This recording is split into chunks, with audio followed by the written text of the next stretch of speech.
naman yung rate of change and constant of proportionality in a table. So, ito another singit na naman. Kasi bakit?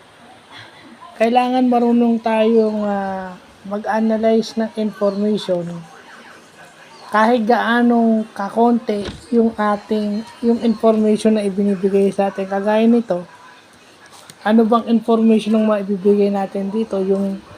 Yung slope lang o yung rate of change lang, yung constant of proportionality is halimbawa yung pag i-divide mo yung y at saka yung x, yun yung constant of proportionality. Pag whole number siya, proportional siya. Pag may butal o decimal, non-proportional siya.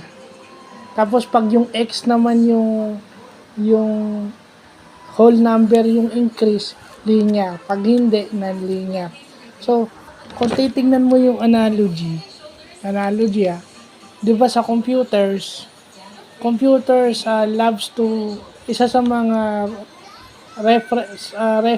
source of reference ng mga computer architecture ngayon is yung lookup tables. So, kung titignan nyo, itong X and Y na to, kung titignan mo, pwede mo i-compare ito sa lookup tables.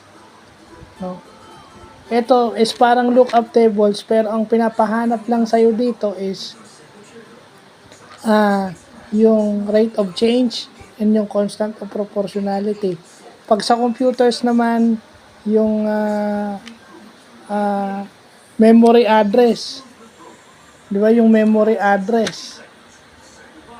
Yung memory location ang pinapahanap dito sa table na to.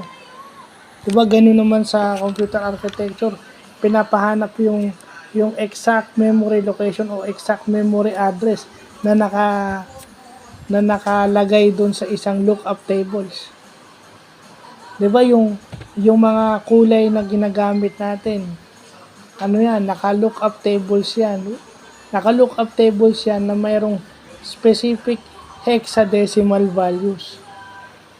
So, basic kino-compare ko lang sa computer architecture to, pero maganda rin kasi at least kahit papaano matututo tayong mag-analyze ng tabular information na kapiranggot yung information na given. Well, it's a must for computer programmers, computer engineers, computer technicians.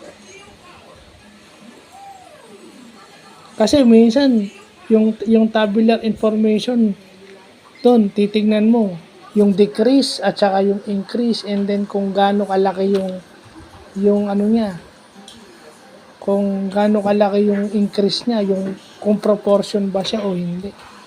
Yun ang tinitingnan dito. So, yun lang pa.